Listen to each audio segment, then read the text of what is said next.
Hello, listeners. Good afternoon, everyone. Welcome to another exciting episode of the Set Talks podcast.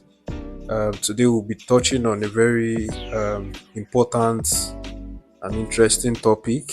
It's something that affects every one of us. We'll be touching deep on artificial intelligence, right? So, our major focus today is tied around misinformation and how it is weaponized right here in Nigeria. The topic itself is engineered lies, how misinformation is weaponized in Nigeria. I have in the studio with me Muiz, who is a cybersecurity consultant at Secure Edge Technologies. I also have Blessing, who is also a cybersecurity consultant at Secure Edge Technologies. And we'll be touching on the topic engineered lies, how misinformation is weaponized in Nigeria. My name is Moise Adigun, and it's nice having you here today. Hi everyone, my name is Blessing Ibekele and it's nice having you guys here today. All right. Great to hear from our host, our guests. It's promising, or it's looking to be like a very engaging episode. So let me start with something that happened in January, right? Let's just take our mind back to January of this year. Something very interesting happened on Twitter. I don't know many of us, especially our guests. I don't know if you guys are conversant with Twitter, which is now called X. Um, there was this screenshot that was floating around Twitter that time, right? It seemed like an official, like a very formal message that was very serious, right? And then it stated that every Nigerian bank account without a tax ID will be blocked at midnight. So within few hours, I can remember people were panicking, right? So the message was everywhere. People had it on their WhatsApp status, their Instagram stories. You understand? So people were reaching out to their families to tell you how serious it was. Have you done your tax ID? Have you done? I remember it was trending throughout Twitter. It was trending. People were talking about it, even in church. So I mean, but the issue here now is that the entire thing was fake. The post was completely fake. Now, I'm not saying the tax reforms and all the other tax related issues are fake, but that particular screenshot that says Nigerian bank accounts without a tax ID will be blocked, that particular screenshot was fake. Now, that's where our problem is, right? No government agency came out to claim that they released such statements, right? There was no official source that confirmed it, but the message was fake and everybody panicked. So some people rushed to withdraw their money, some businesses, all these small businesses, all these business owners, they were worried about accepting payments online, right? If they are going to nullify some of their transactions and all that. So people were somewhat confused and afraid, right? Then in that same month, this is what, in fact, that same month, another video appeared online, right? And it showed the president apparently stumbling during a visit to Turkey. The video looked very legitimate, although some would already agree or argue that it was AI, it was counterfeit, it was fake and all that, but it looked very, very real. But it was actually created using, like I said, AI, Yeah, artificial intelligence. Another similar event happened, well, not in the same vein, but a similar incident uh, on the 27th of May this year. There was an audio recording that was released online, and the voice sounded exactly like the president, and it recorded serious claims about his opposition. So many people heard it and felt like, okay, people, this thing is real. Some were already saying the president was out, were they were already coming after the president to say he was out of character for saying things like that, not knowing the entire thing was fake. So let's take our mind back to some days before that, on the 15th of that same month. I'm just putting dates so that we can know how recent these things were.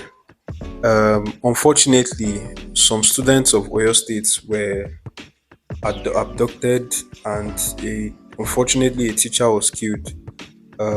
So before you know it, fake rescue videos began circulating online. A fake police report was distributed online. A false bank account details were published. Right. So you can see that all these things have one particular thing in common. Somebody, or a group of people are deliberately trying to spread misinformation, which takes us back to our topic of today: engineered lies, fabricated. How would I like to call it? Fabricated lies, right? So, welcome again to another exciting episode. I've introduced our guests, so let's just get into it.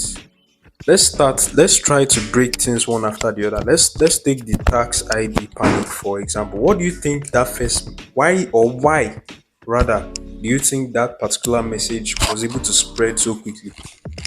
Okay, I think the timing played a big role because at the time many people were already confused about tax reforms Right. and how they would affect them. There was also a lot of discussions and uncertainty about the issues. So when the fake message appeared, it looked like it was giving people an answer, and so that is exactly where bad actors they take advantage. The messages, it's used very powerful words like your account blocked. So these words immediately created fear and urgency. Just like personalized. Yes, and people started thinking they need to do something now and then. When people are under pressure, stop. They may not stop to ask whether the information is actually true or not. Yeah. Okay. So it's an interesting take right there, right? You made mention of very powerful words. Um, phrases like midnight, which is like a deadline, right? Your Yeah. account, which is something very personal, Yeah. and the very strong action blocked. Yeah. So when you throw around this kind of To create a phrases panic mode. Yeah. to create some sense of urgency, Yeah. some sense of panic, right? And then it would make you take drastic decisions, Yes. right? Not knowing it's someone that is somewhere engineering the whole thing. Thank you very much, Moise. You're welcome. So I am blessing. Let's because we're breaking down specific cases now. So let's take a look at the other incident that happened with the president's audio, or let's say let me call it the fake president's audio, since it has been debunked now. So this one seems to be a little bit different. Can you can you just try to break it down, or let's look at what happened right there? Well, yes, it's different because like this is AI impersonating someone. So like this AI stuff is getting like really scary and it's serious problem. Talking about the president now, there are a lot of public available materials that can be used to create that video. We have speeches, we have interviews, we have videos and recording. This gives a lot of information. All you have to do is just gather the material, the face, gather it and combine all things together. Bring out a president talking, saying something he didn't actually say. And then people actually believed it. It was like you were hearing a voice and then seeing a video. Like you're hearing a voice, seeing a video, you're like, oh, it's obvious that this man is talking, but you would know that this was actually AI generated. And people were like, a lot of confusion was going on that period. So it was just In fact, I mean, this just takes my mind back to another incident that happened in Asia, right? Um, a banker received an email from his boss, his superior, and he also received a fake phone call, right? Or should I say, fake voice recording, or a fake, or a fake video? Yeah, I remember now, a fake video call, right? So the threat actor or the criminal was trying to cajole the banker to making some transactions to a different account. So you will see your boss, the speech, the appearance was looking amazing. legit. So you will have no other doubts than to do what. So that was how they were able to make away with some of think some it was a human. I don't know the exact figure, but the amount was much. So it's crazy how artificial intelligence is getting more and more advanced, right? So now, I mean, the entire essence of this episode is to break down um, some specific cases, right? To touch lights or make emphasis on some cases. So let's move on to the other example or case scenario that I made before we started. The Oyo situation. Um, Quite an unfortunate story. It's quite sensitive because this one was affecting some missing children. Um, some people were affected, families were affected. So I don't know if you'd like to um, give us some explanation or Okay, the abduction itself was a real event, but after that, false information started spreading out. For example, a fake rescue video was shared online. It was later discovered that the video was actually an old footage from Abuja and it had nothing to do with the Oyo situation. There was also a false message claiming that bandits had attacked another community in Ogbomoso. People became afraid and schools were emptied. Another fake police report was shared. It contained names, bank accounts, and other details that were not real. There were also false voice notes claiming that people had been killed in another community. The problem is that people were genuinely looking for information. Parents wanted to know what was happening to their children. Public wanted updates and the bad actors took advantage of that fear and confusion. okay. I thank you for that. Your enlightenment, right? One thing we fail to understand, or many people fail to understand, is most of all these fabricated or engineered lies have real life consequences. You might be doing it for fun, you might be doing it for what some will call cruise, you might be doing it for laughs here and there and that, but they have actual consequences. You can create panic, and not a good number of people know how to deal with situations like this when they are being panicked, right?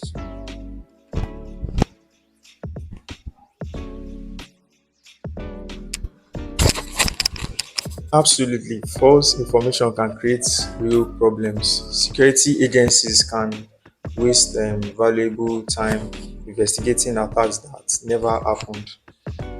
Resources that should be focused on a real crisis may be redirected to deal with fake information. There was also confusion around some ransom claims. This shows how dangerous the information environment can become during a crisis. When there's too much false information, people no longer know who or what to trust. And when people lose trust in information, everyone becomes more vulnerable. Hmm, exactly. And you see, it creates, there's a reason why things like this are very rampant or common on Twitter, because people say Twitter is known for dragging. People say Yeah. the Twitter is known for you can't Twitter just is, go and Twitter talk. is, Twitter is for the strong. They used to, some people even used to call it the streets. Oh my god. Make sure it's not. Exactly, the more a story is repeated, the more believable it can start to feel. You may see a video on Twitter, then you see a TikTok video about it, then someone posts it on Instagram, and finally, one of your relative or your friend sends it to you on WhatsApp. At that point, you may think, if so many people are talking about it, then it must be true. But that's not necessarily the case. Bad actors understand how these platforms work. They may test a message on one platform. If it gets attention, they move it to another platform. Then they change the format. A tweet becomes a TikTok video, the video becomes an Instagram graphic, and the graphic is then shared on WhatsApp. By the time the message reaches you, the original source may completely immediately be lost. That is how false information can appear more credible as it spreads. And don't get me started on how almost all the platforms are. Yeah, someone used the term TikTokification, or if I'm getting the correct word, they are TikTokifying every app now. So every app has that endless scrolling, endless. So once you have a short reel or a short video, you can easily post it across videos and it can be reshared. So Instagram, there was a time Instagram did not have the feature for you to add music to your picture. So now every app has sound. There's something everywhere. Everything. That's not even. That's not the whole point of our discussion today, anyways. But let's go on to the main points. How can we? How exactly do you feel we can tie this into cybersecurity? Because that's where we are headed to with this discussion, anyways. You work in cyber security, right? So, what is the cyber security term for what exactly we are discussing here? What exactly is the term we can use to describe what we're saying here? Okay, all right. The term is social engineering. In a simple term, social engineering is manipulating people. Instead of sitting down and trying to attack a system, you attack the person using the system. You use fear, urgency, trust, or authority. The goal is to make someone act before they think. You send something, you're like, oh, like for example, the one about the bank being blocked by midnight, that's social engineering. Because people were scared that they might wake up one day and then their bank is being blocked, all their money is gone. So they started working on it. So it's not like you are manipulating people into acting on. You have to do this, or else something else is going to happen. So like social engineering is just I think I will need to make I will need to make an extensive research on what social engineering is about. Thank you for that. Yeah, exactly. Lesson is spot on with observation, and each of these cases they use a different type of manipulation. The fake tax ID message created a false situation and pressured people to act quickly. The fake Tinubu audio used impersonation. It made people believe that a trusted public figure had said something he never actually said. The fake report about Oyo created even more confusion during an already serious crisis. This is similar to what happens in cybersecurity when security teams are overwhelmed with false alarms. If the security team is busy chasing fake threats, they may not have enough time to deal with the real threat. I mean, again, it was a very unfortunate incident that happened at Oyo. It's quite unfortunate that people also try to make engagements and trends concerning the whole issue with fake information, fake videos, and all. But as at the time of this recording, I believe we have credible information that majority, if not all, if all of them have been rescued.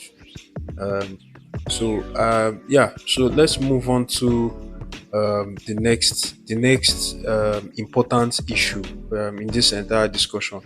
Organizations now are using most of these social media platforms. Any organization that wants to be modern or more in vogue or something like that, they need to have like a TikTok account. They need to be shooting videos and all that. So all organizations are on this platform. So what exactly can organizations do across different sectors, right? Fintech, health organizations, and all that. So with the increase in this manipulative tactics, social engineering, engineered lies, and all that, what exactly can organizations do? so. Before I move on to your question, there's actually an information I would so much like to share. People don't want to hear this is AI or this is fake because they feel they are not vulnerable to believe something like that. But like you believing something that is fake is not a bad thing. It has gotten so serious that people actually believe it.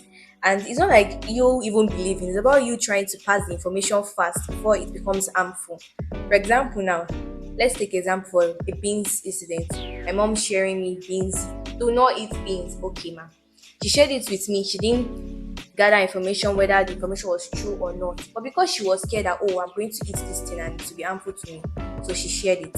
So it's not a bad thing for you to like try to help. But before you send something, first verify that this information is true because it's important. So back to the organization aspect. The what organization needs to do on this aspect. So it needs to be taken seriously because this is not actually a like small issue. We've had companies where we hear this organization information was passed, something happened, and it was actually a false information. But because people believed it, it actually affected it. So like imagine an employee sharing fake message about their own company that, oh, this thing is going on, and then the company didn't act fast on that information. It spreads fast, and people will be like, do you hear what is going on with this company? Do you wait? So like they have to be consistent to making sure something like that doesn't happen. Employees can also fall for fake messages pretending to come from senior man. That's where phishing comes in. Okay, I mean, we've discussed quite a number of scenarios, quite a number of unfortunate and saddening incidents, right? Case studies where, in fact, we can't even we can't even imagine how artificial intelligence will be weaponized or used like it will in the next 2 years. This is within the space of how many? I remember when that first trending video came out of AI generated videos. There was one that came out in like 2022 or 2023 or thereabouts. This famous actor that was eating something. You know, it looked like him, but you could tell that it was fake. It was, but now see where we are now. Videos that look very convincing and real, audio recording and all that. So I mean, you will hear things like it's the bad news that spread, right? Now, people will say now bad things they quick spread, things like that. So, but how exactly does information actually spread, right? I'm asking Blessing right now actually. So how exactly does information spread? So the one thing about these informations are like it spreads in different platforms, and each platform has its own roles and responsibilities that they do for the information they get.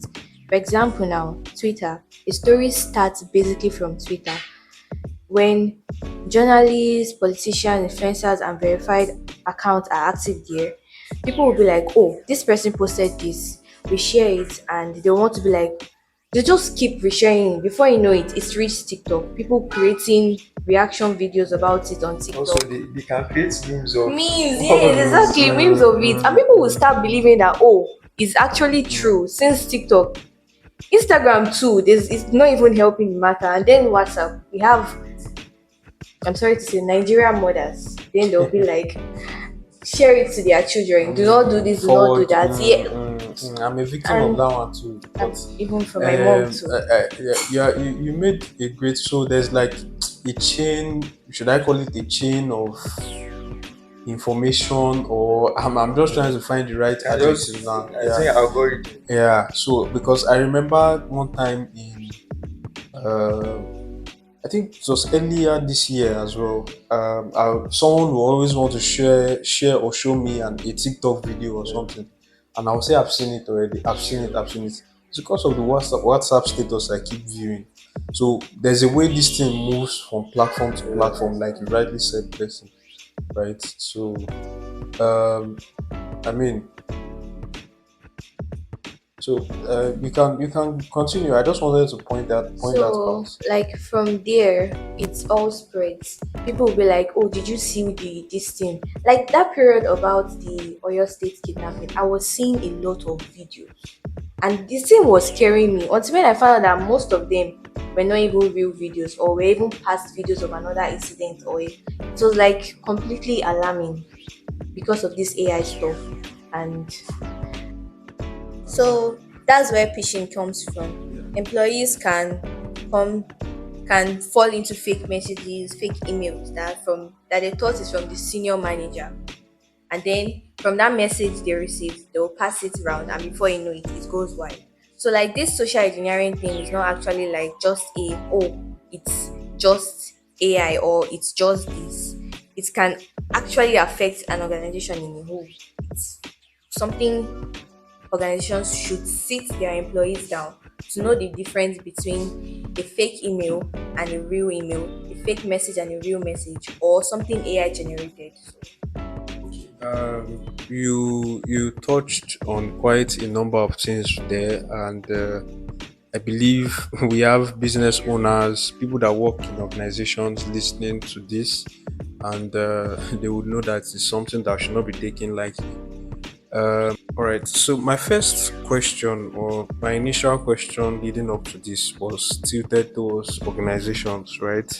And I believe most people listening that are business owners, staff of these organizations have been able to, I mean, see what the importance of this conversation is about. But now I'm now more particular about in the individual person, right? The average Nigerian, the average person. What can they actually do, right? What can anybody listening right now do as against engineered lies, social engineering, right? Fabricated stories, fake videos, and all these things like that. Thank you, Favor. So I would mention three simple habits that can help protect you. So the first is to find the original source. If someone sends you a screenshot, do not immediately assume it's real. It's not everything that you see on social media platform that is real, so you must always verify. And you should try to find the original post. What you can do is to go to their official accounts. If they also have a website, you can check their website. And if you cannot find the original source, that should make you more cautious. That it might not be it might not be from a reliable source. So you can also use tools like Google Lens to search for an image or a video. And sometimes you quickly discover that the video being presented as a recent event is actually several years old or from a completely different location. So the second habit is to check more than one source. Information doesn't just stay in it doesn't come from one source. So it can come from different source. So we do not rely only on one WhatsApp message. You can also check official sources and trusted news organizations.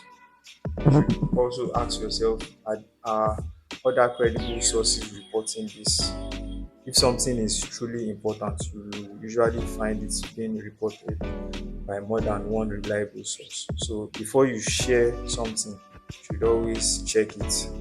And also before you send money, check it. Before you take action, check it. Then the third habit I'm speaking on is to be careful when a message creates urgency. If a message says act now or says you should then share this before it's deleted, you should be very cautious of this type of messages. The pressure may be part of the manipulation when someone is trying to stop you from thinking, or it can also slow you down. So you should take a few seconds to verify the information. So both for individuals and organizations, reliable fact-checking platform can help. Follow trusted fact-checking organizations and credible news sources. If you share false information and you find out that the information is false, correct it publicly. Don't go just like when you find out it's false, you delete it and then have like something. I have people like that. I'm like, oh, what you posted, how sure is it that it's true? They'll be like, oh, I think it's not true, this one. They delete it. And I'm like, there are also people that will see this information and they'll be like, oh, this is what is actually happening.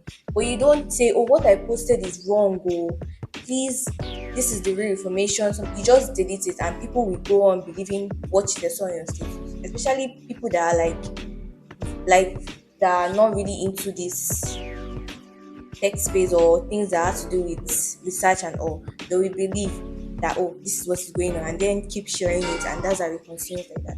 So if you find an information that is wrong, publicly correct it, post it again, and correct it that what you posted is wrong. It's not a bad thing for you to do that, and nobody is going to blame you for that. Yeah, I would also like to ask this. What I feel is the reason why like some people like spread information, false information is because is so as to like gather more engagement. So yeah, they chase clouds. Yeah. You guys have made wonderful points, wonderful contributions to this conversation. Um, I mean, one important thing I'll be taking personally myself is at least you have to verify things from multiple sources. Just like Moise said, you don't just see something on your WhatsApp status and then you take it to heart. Take, for example, the message blessing received from my mom about not eating beans, right? Nobody is saying that your mom loves to spread wrong, but she just shared it out of wanting the best for you. But you have to do your own due diligence and make your own personal findings, right? Imagine me reading. It would interest you to know that I had beans for lunch this afternoon. So imagine me seeing a message that I mean receiving messages or seeing a trend that beans is not good. So are you telling me that after like the first spoon or first bite I'll throw away my lunch? No. So you have to make your research, you make multiple findings from different sources, right, before you can make your own decision.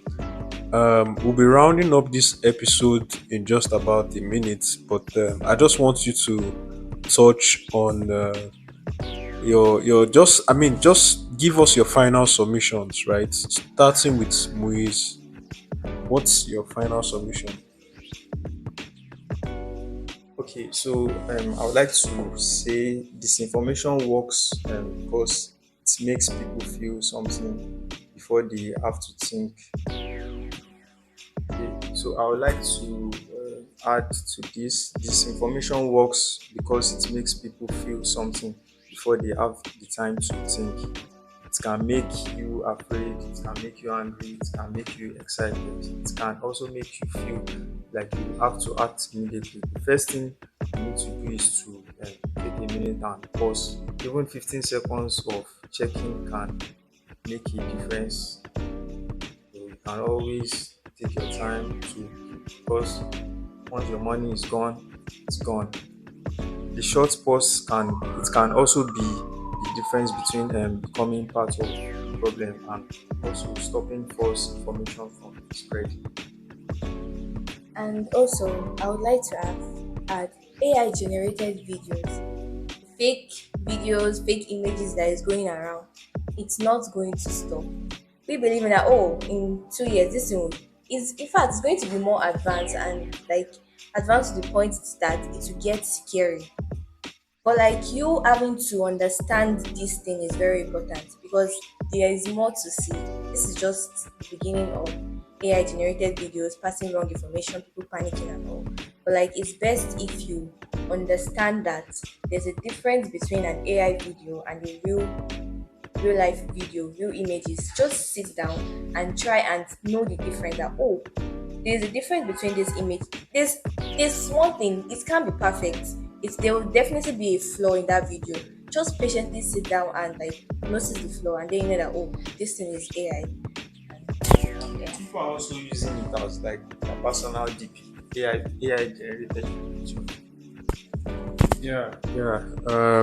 Like I said, great points, wonderful submissions from you, Moise and Blessing.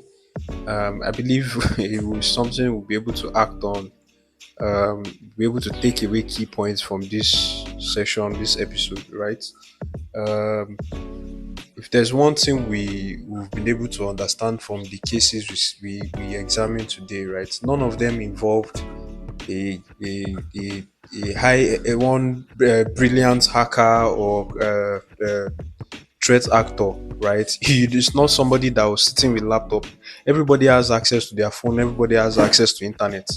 Everybody has access to Canva. Everybody has access to CapCut and this AI generation generating platforms, right? So it's something a random person with phone and internet can do, right? It's not something a traditional hacker needs to work on, right? They only needed to understand what they needed to understand you that is listening, the people, right? They needed to understand what you people trust, what you people fear.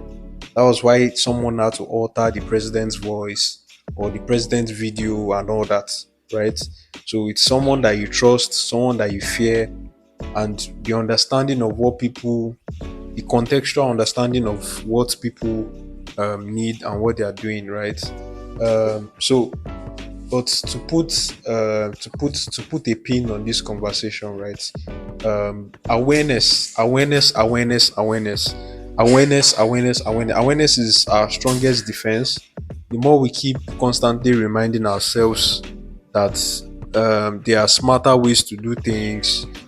Like I said, I'll be taking an important point from this episode that I'll need to verify from multiple sources, right? So the more you keep yourself aware, the more you generate awareness for other people. It forms our strongest defense against things like this. So next time before you share or before you act on a particular information, you pause, you check, you verify before you reshare. Right? This is why we created this episode. Thank you for listening to this episode of the Set Talks podcast. Until we catch you next time. Thank you, Moise. Thank you, Blessing, for an exciting episode.